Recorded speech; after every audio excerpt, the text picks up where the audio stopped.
आपने जो आपत्ति की है इस पर ये जवाब देंगे। मेरे ख्याल में ये कहना चाह रहे थे इन वारदातों को लेकर के जो चेहरा सामने आया वो घिनौना है, और इन वारदातों को लेकर के जो बात कही जाएगी वो घिनौनी ही कही जाएगी। अब अदरवाइज जो आपकी आपत्ति है जवाब एक बात बताइए सौरभ जी, कल आप कोई क्राइम कर देंगे तो मैं क्या आपके धर्म को घिनौना बोल सकता हूं? आप हाँ या ना में जवाब दीजिए। नहीं बोल सकते, कैसे बोल देंगे आप? फिर तो ये इंसान कैसे बोल रहा है कि इस्लाम धर्म का घिनौना चेहरा? मेरे ख्याल से इन्होंने चेहरा खुद घिनौना है। एक बात ये है, एक बात से तो आप इनकार नहीं करेंगे।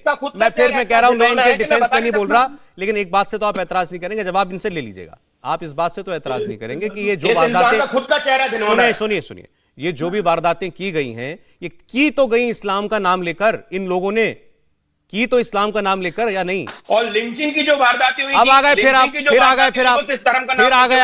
फिर आ गए आप तुलना पे, अखलाक, पहलू खान, अपराधी आ गए तुलना पे। मैं आपकी बात का जवाब दे दूंगा, मैं आपकी बात का जवाब दे दूंगा। आप पहले मेरे सवाल का जवाब दे दीजिए, ये हत्याएं इस्लाम के नाम पर की गई हैं नहीं की गई? क्यों आप मुझे बताइए, मैटर इन्वेस्टिगेशन में है कि आप इन्वेस्टिगेटिंग ऑफिसर बन चुके हैं, और अरे भाई वो वीडियो में खुद नाम लेकर के कह रहा है, या तो ये आंख बंद कर लेने से सर, आपके आंख बंद कर लेने से सूरज छुप नहीं जाएगा। आप जो बचाव करना चाहते हैं अपनी कानूनी दलीलें दे करके, वो सबको समझ में आ रहा है। आप एक बार नहीं कह पा रहे कि ये आदमी जो बोल रहा है ये इस्लाम के नाम पे गलत बोल रहा है, ये हत्याएं जो की गई हैं ये इस्लाम के नाम पे गलत की गई हैं। अरे यही बोलिए कि गलत की गई हैं, ये तो आप बोल रहे हैं, लेकिन मानिए कि किसके नाम पे की गई हैं। इसके पीछे सिर्फ और सिर्फ बिल्कुल इनकी धार्मिक भावनाएं थी। इन्होंने अपनी धार्मिक भावनाओं से प्रेरित होकर ये किया, इसमें कोई दुख, इसमें कोई शक नहीं है। और आप अगर कहेंगे कि हमारे यहाँ ऐसा किसी ने किया या हिंदू धर्म में किसी ने ऐसा किया, तो मैं बोलूंगा कि हाँ उसने भी किया, लेकिन मुझे कहने में दिक्कत नहीं है। आपको कहने में क्यों दिक्कत है? मुझे कहने में क्या दिक्कत है? तो बोलिए फिर आप कि इस्लाम के नाम पर किया है, बोलिए कि इस्लाम के नाम पे किया है। मंदिर में मैं कह रहा हूं गाय के नाम पर, मैं कह रहा हूं कि हाँ देश में गाय के नाम पर लिंचिंग हुई है, मैं मान रहा हूं इस बात को। आप बोलिए कि इन लोगों को इस्लाम के नाम पे मारा है। कौन से धर्म के लोग थे बताइए? हिंदू धर्म के लोग थे। हाँ हिंदू धर्म के लोग थे। तो फिर उनकी भर्त्सना करेंगे आप? अरे क्यों नहीं कर रहा हूं? मेरे भर्त्सना ऐसे इंसान की जगह नहीं है। जेल में जाए, सड़े, फांसी की सजा देता है कानून, फांसी की सजा दे, फांसी पे चढ़े, हाँ जाए चले, किसी भी धर्म। हाँ तो मैंने बोल दिया ना हाशमी साहब, आपने मेरे मुंह से जो सुनना चाहते थे, दिल को तसल्ली, ठंडक मिल गई। हिंदू धर्म के थे जिन्होंने गाय के नाम पे मारा। सुनिए अब सुनिए, अब मैं आपकी डबल स्पीक को, आपकी हिपोक्रेसी को बेपर्दा कर रहा हूं। अब सुनिए आप, मैंने बोल दिया हिंदू थे, मैंने बोल दिया गाय के नाम पर मारा, और मैंने कहा जेल में जाओ, फांसी पे चढ़ाए। आप बोलिए इस्लाम के नाम पे मारा कि नहीं मारा? बिल्कुल मारा, और ऐसे लोगों को फांसी पे चढ़ाया। तो ये बात पहली बार में बोलने में आपको क्यों इतना संकोच हो रहा था?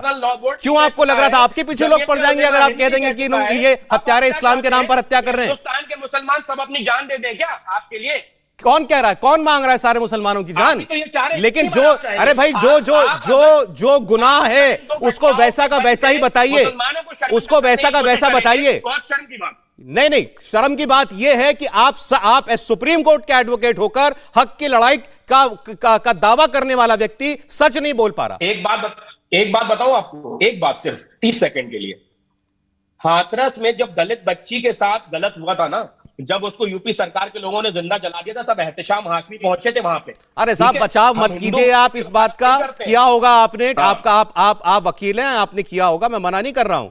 मेरा सिर्फ कहना यह था जो क्राइम है और जिस तरह का क्राइम है उसको वैसा क्राइम बोलिए।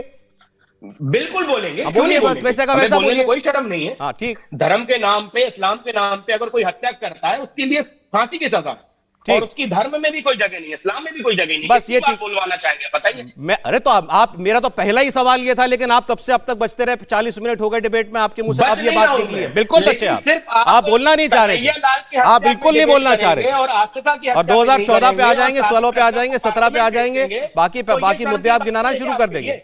ये विश्व हिंदू परिषद का एक लीडर यहाँ पे पूरे धर्म को गाली दे रहा है, उसको आप कुछ नहीं कह रहे हैं साहब। उन्होंने कहा कि ये हत्याएं जो हो रही हैं ये घिनौना चेहरा है एक धर्म का, घिनौना चेहरा है। धर्म का घिनौना चेहरा कैसे हो सकता है भाई? अगर कल को आप, मैं ये कह रहा हूं साहब, मुझे कोई दिक्कत नहीं है। अरे कोई हिंदू धर्म के नाम पर कहीं जाके बम फोड़ेगा, मैं कहूंगा ये हिंदू धर्म के नाम को बदनाम कर रहा है, ये हमारा कोई घिनौना चेहरा दिखाना चाह रहा है? लेकिन हिंदू धर्म का घिनौना चेहरा नहीं कहेंगे ना इसको। आप हिंदू धर्म का नाम बदनाम कर रहा है कह सकते हैं, हाँ। पर पूरे हिंदुओं भाई बहनों को हम गाली नहीं दे सकते। अच्छा ठीक अगर है, कोई चलिए अच्छा प्रकाश ठीक, तिवारी चलिए अच्छा ठीक। पहले तो किसी ने सारे मुसलमानों के लिए तो मैं कुछ नहीं कहा, पहले हिंदू किसी ने भाई पूरे बहनों को इस्लाम गाली के लिए नहीं कुछ नहीं कहा, किसी ने पूरे इस्लाम के लिए कुछ नहीं कहा। और अगर अभी लाइन पर है विनोद बंसल जी तो उनको ले आइए, लाइन पर ले आइए, वो भी अभी जवाब दे देंगे अपनी बात का। नहीं, लेकिन जब हजारों लोग जो हैं सर तन से जुदा के नारे लगा रहे थे, तब कहां थे आप लोग? तब कहां थे आप लोग कि ये मत करो किसी की जान चली जाएगी? तब क्यों नहीं निकले एहतेशाम जी बाहर? तब क्यों नहीं निकले? बिल्कुल निकले, बाहर बिल्कुल निकले। कहां निकले आप? आपने फिर अपनी रिसर्च अच्छे से नहीं करी है। मैं सिर्फ आप पे रिसर्च नहीं करता ना सर, मेरा काम जो है एहतेशाम हाशमी पर रिसर्च करना नहीं है। बताइए कितने मुस्लिम लॉयर्स उनका केस लेने के लिए हाँ बोला, बताइए आप। मैं कह रहा हूं जितने लोगों ने सर तन से जुदा के लिए नारे लगाए, जल्द से किए, उन्होंने मीटिंग्स की, वहां पर बच्चों को ले जाकर के नारे लगवाए, उसके खिलाफ कहां खड़ा हुआ समाज? कहां खड़ा हुआ उसके लिए समाज? आप आज खड़े हो रहे हैं जब हत्याएं हो गई, आज जब हत्याएं हो गई तो आपके पास चारा क्या है? आज आप ये थोड़ी कह देंगे बड़ा अच्छा किया, आज तो आप यही कहेंगे कि बड़ा खराब किया। हमारे लिए हिंदुस्तान और संविधान सर्वोपरि है सर, हम संविधान के सर कहने में अच्छा है, करने में जो दिखेगा वो और अच्छा होगा। विनोद बंसल जी आ गए, आपकी आपत्ति का जवाब दे देंगे। आपने जो अपनी बात कही थी इस्लाम का घिनौना चेहरा, उस पर बहुत आपत्ति हुई है, उस पर अपनी बात कह दीजिए आप विनोद बंसल जी। फिर आपकी आवाज नहीं आ रही। पैगंबर मोहम्मद के नाम पर आवाज नहीं आ रही, अब आ रही। अच्छा, मैं कहता हूं अगर कोई इस्लाम के नाम पर अगर कोई जिहाद करेगा, इस्लाम के नाम पर अगर किसी हिंदू को मारेगा, पैगंबर मोहम्मद के नाम पर अगर कोई सर तन से जुदा करने की बात करेगा तो क्या कहा जाएगा? यही तो कहा जाएगा कि इस्लाम के नाम पर ये इस्लाम का एक घिनौना चेहरा है। ये इस्लाम का एक चेहरा वो है जो अभी एहतेशाम हाशमी जी बोलना चाहते हैं। सर एक मिनट वो क्लैरिफिकेशन दे रहे हैं अपनी बात पर, सुन लीजिएगा। बोलिए, बंसल जी की आवाज है। मुझे भी बोलने की परमिशन होनी चाहिए। देखिए मैं बीच में नहीं बोला, ये वकील है। देखिए मैं बताऊं आपको, ये जो इस्लाम का चेहरा दिखा रहे हैं अभी, मैं कहता हूं वो अप्रिशिएबल चेहरा है, हो सकता है, क्योंकि बोलने में तो अच्छा लगता है, लेकिन क्या वास्तव में इस्लाम का वो चेहरा दर्शन में दिख रहा है कि नहीं दिख रहा? वो जो लोग हैं जिन्होंने ये जो 5,000 लोगों की हत्या करी, आप तरफ पहलू खान की और इनकी जो है 4-5 नाम जो लेकर के बैठे रहते हैं लोग, ये 4-5 नाम जो है, जो वो क्या किसी धर्म के नाम पर हत्या की थी? क्या किसी हिंदू ने इसलिए मारा था कि मुसलमान था वो, या किसी ने इसलिए मारा कि मैं हिंदू हूँ?